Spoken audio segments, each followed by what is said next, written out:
어떻게 해야 영생을 얻습니까? 그랬더니 예수님이 그랬어요. 거듭나야 돼. 거듭나야 돼. 거듭나야 하나님 나라를 봐. 여러분, 하나님 나라 보신 적 있는 분 한번 손 들어보세요. 분명히 예수님은 거듭나면 하나님 나라를 본다 그랬어요. 본다. 물론 우리 육신의 눈으로 보는 건 아니죠. 하지만 볼 수 있다. 그리고 들어간다 그러셨어요. 들어간다.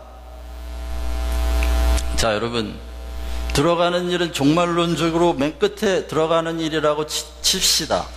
그러면 보는 일은 미리 볼 수 있죠? 자, 보신 분 한번 손 들어보세요. 그러면 둘 중에 한 사람은 거짓말을 하고 있는 거야. 예수님이 거듭나면 봐 하신 말이 거짓말이거나, 아니면 거듭났다고 하는 여러분의 말이 거짓말이거나, 둘 중에 하나가 거짓말이에요. 정말 없어요? 한 명도? 그 한 명도 거듭난 사람 없는 거야? 아니겠죠? 지금 잘못 대답하면 이게 뭐에 걸릴까봐 지금 재고 있는 거죠? 그러나 여러분, 우리가 믿는 성경, 우리가 믿는 진리는 눈에 보고 손으로 만져지는 것보다 더 확실하고 더 실제적인 겁니다. 주님께서 하나님 나라를 볼 수 있어 라고 말했을 때, 그 하나님 나라는 새롭게 창조된 세상을 의미합니다. 다시 말씀드릴게요. 새롭게 어떻게 해요? 창조된 나라입니다. 그러면 창조에 관한 원리를 모르고 하나님 나라를 어떻게 보겠어요? 볼 수가 없죠. 볼 수가 없어요. 창조에 관한 원리, 창조의 의미, 창조에 관한 이해가 없이 하나님 나라를 어떻게 본다는 거예요? 볼 수가 없어. 그런데 본 사람이 있어요. 누가 봤죠? 바울이 봤어요. 바울이 보고서 이렇게 말합니다. 하나님의 나라는 먹고 마시는 것이 아니요, 물질의 세계에 있지 않다는 거예요. 성령 안에서 의와 평강과 희락이라. 그럼 보이지 않는 하나님의 나라를 본 거예요. 왜요? 바울이 어떤 사람이라? 거듭난 사람이에요. 아시죠? 바울이 다메섹 도상에서 주님을 빛으로 만나고 음성을 듣고 눈에 있는 비늘이 벗겨졌어요. 벗겨지고 나서 그는 보이지 않는 사실의 세계와 보이지 않는 진리의 세계, 그 뿌리에 해당하는 진리의 세계를 다 볼 수 있는 사람이 돼버린 겁니다. 물론 바울이 본 것이 전체가 다 아니에요. 그래서 바울이 내가 아는 것은 부분적으로 안다. 조금밖에 모른다.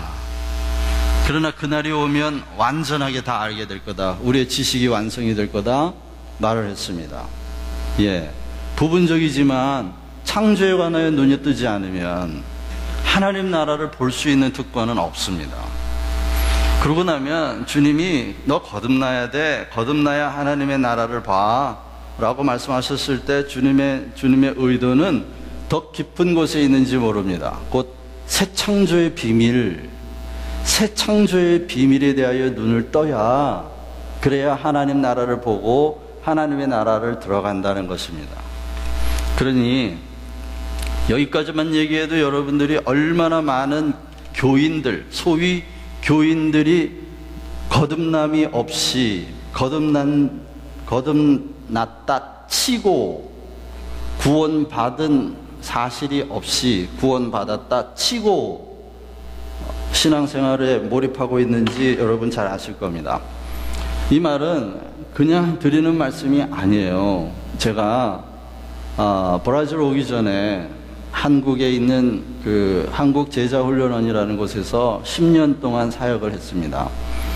그건 3박 4일 프로그램으로 복음을 전하는 프로그램인데, 그 프로그램에 오시는 분들의 95%가 소위 성도들입니다. 교인들이에요. 그런데 나중에 복음을 다 전해놓고, 복음은 물론 거듭남이란 무엇인가, 구원이란 무엇인가, 생명이란 무엇인가에 초점을 맞추죠. 복음이란 무엇인가? 그런데 나중에 3박 4일 지나고 나서 뚜껑을 열어봅니다. 본인의 간증문을 통해서 확인을 해보면 그들은 20년, 30년 신앙생활을 했는데 정작 구원이 뭔지, 생명이 뭔지, 하나님 나라가 뭔지 전혀 모르고 있었다는 거예요. 그냥 다 그렇다 치고 왔다는 겁니다. 그런 사람들이 80%가 넘어요. 95% 보세요. 거기까지 훈련받으러 온 사람들은 그냥 왔다리 갔다리 신자가 아닙니다. 정말 관심이 있고 목마른 분들이에요. 그런 분들이 오시는데 그 중에 70% 내지 80%가 진정한 복음에 대하여 눈뜬 적이 없다는 고백이에요. 저는요, 그게 제가 10년 동안 사역을 했는데 매달에 한 번씩 사역이 있었거든요. 매달 들어오는 사람들의 성비가 똑같아요. 95% 이상이 다 교회에서 와요. 최소한 신앙생활 5년 이상 하신 분들의 전부 다. 그런데 그 가운데 70%에서 80% 이상이 거듭남이 뭔지, 하나님 나라가 뭔지, 생명이 뭔지, 복음이 뭔지 몰라요. 그럼 뭐에 사로잡혀 있느냐? 전부 다 기복신앙에 사로잡혀 있어요. 다. 기복신앙. 어떤 교단, 어떤 교회라고 할 거 없어요. 장로교, 침례교, 순복음교회 할 것 없이 똑같아요. 제가 있을 동안에는 10년이었는데 그 기간이 지금 존속하는 건 40년. 40년 동안의 통계가 똑같아요. 지금. 제가 그런 걸 지나면서 주님이 저한테 주신 사명이 하나 있었어요. 그게 뭐냐? 거듭나는 게 뭔지. 거듭나는 게 뭔지 전파하라. 거듭나야 한다. 주님이 분명히 그러셨거든요. 거듭나야 돼. 거듭나야 영생을 얻어. 거듭나야 돼. 거듭난다. 그 말은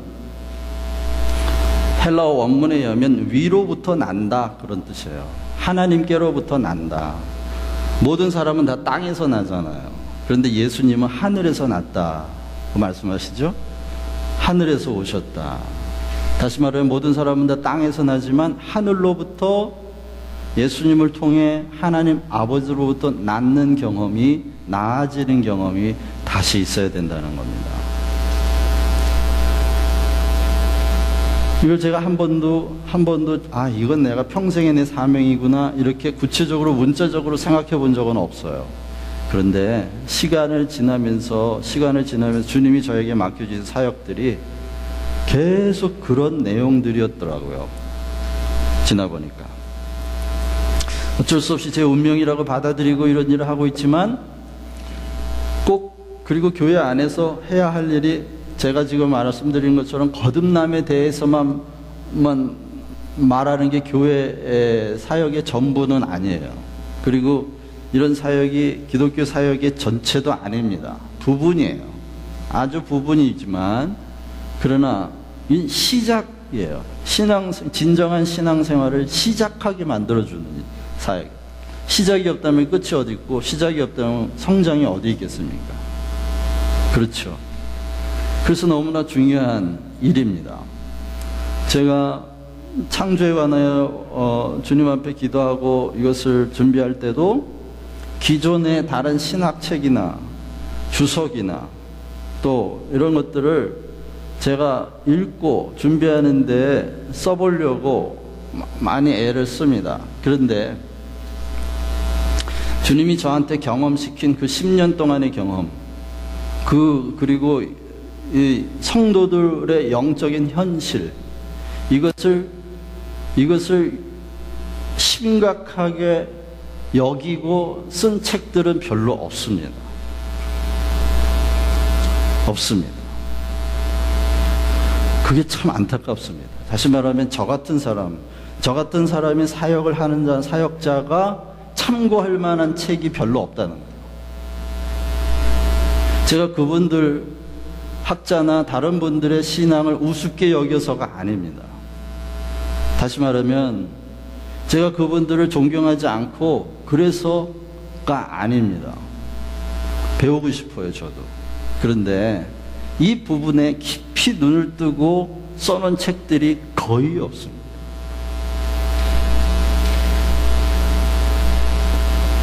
그러니까 거듭남에 관하여 그렇게 심각하게 여기지 않는다는 거예요. 심각하게 여기지 않는다. 그러나 저는 시간이 지나면 지날수록 거듭난 사람과 거듭나지 않은 사람의 특징이 바로 생명의 교제, 생명의 소통에 있다는 걸 경험적으로 알게 됩니다. 갈수록 거듭난 사람들의 모임은 갈수록 생명이 풍성해지는데 거듭나지 않은 사람들의 모임은 갈수록 생명이 약해집니다. 점점 약해져요. 그래서 주님이 열매로 안다, 열매로 안다 하는 말씀을 우리에게 주신 것 같아요. 최근에 이렇게 도전을 통하여 자기의 신앙이 살아난다고 고백하는 사람들을 많이 봤습니다. 살아난다고 하는 말은 강의 하나가, 설교 하나가 그 사람을 살려냈다는 뜻이 아니라 이제 진정한 생명과의 접촉이 일어나기 시작하면서 자신의 신앙 전체를 돌아보고 하나님과의 관계가 새롭게 점검되고 있다고 하는 이야기로 봤습니다. 너무 감사한 일이죠. 너무 감사한 일입니다. 그래서 오늘은요, 지금 이제 서론이 길어졌는데 오늘은 신앙과 과학에 대하여 좀 이야기를 해보려고 그래요. 근데 첫째는 그런 이야기의 바탕을 얘기하고, 두 번째는 입자, 다시 말하면 구체적으로 뭐에 관하여 우리가 얘기해야 되느냐, 그리고 세 번째는 그런 신앙의 갈등에 현재 일어나고 있는 일이 어떤 일이 있느냐, 그리고 해결 방향은 뭐냐, 그리고 결론을 낼까 합니다. 그럼 먼저 바탕에 대해서는 그런 갈등, 아까 말씀드린 현실적으로 나타나는 갈등 때문에 우리가 논의할 필요가 있다는 거예요. 첫째는 사실과 진리에 관한 이야기입니다. 사실과 진리는 조금 아까 말씀드린 것 그대로입니다. 보이는 것과 보이지 않는 것 마찬가지죠. 결국 신앙과 과학의 문제라는 것을 알게 됩니다. 사실과 진리. 자, 그러면 우리가 이야기할 입자는 뭐냐? 창조냐 또는 진화냐 하는 건데요. 문제는 이거예요. 창조냐 진화냐. 다윈, 1809년에 태어난 다윗이 종의 기원이라는 책을 쓰기 전에 모든 과학자들은 창조를 의심하지 않았습니다. 창조에 대하여 의심하지 않고 하나님의 모든 자연은 완벽하다라고 생각을 했어요. 완벽하다. 왜?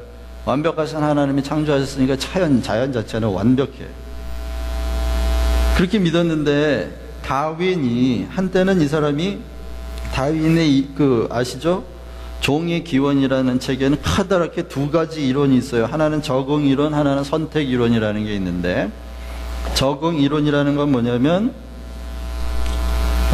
생명체가 환경에 적응하기 위해, 생존하기 위하여 단세포가 다세포가 되고, 다세포가 유기물질이 되고, 거꾸로는 유기물질이 세포가 되고, 단세포가 되고, 다세포가 되고, 집합체를 이루고, 이렇게 점점 생물이 분화되어 진화했다는 겁니다. 또 하나는 선택 이론인데요. 근데 환경이 살기 힘들어지면 각 종에 돌연변이가 일어나요. 돌연변이가 일어나서, 돌연변이는 보통 기존의 다른 종류보다 훨씬 강하고 튼튼해서 변화된 환경에서 살아남기 좋게 적합하도록 돌연변이가 일어난다는 거예요. 그래서 선택 이론이라는 건 뭐냐? 각 종이 돌연변이가 되기를 선택한다는 거예요, 스스로. 그래서 돌연변이가 돼서 강한 종이 되면 점점 이렇게 강해지다가 적응하기 위해 강해지다가 나중에는 종의 이전, 종의 트랜스퍼가 된다는 이론입니다.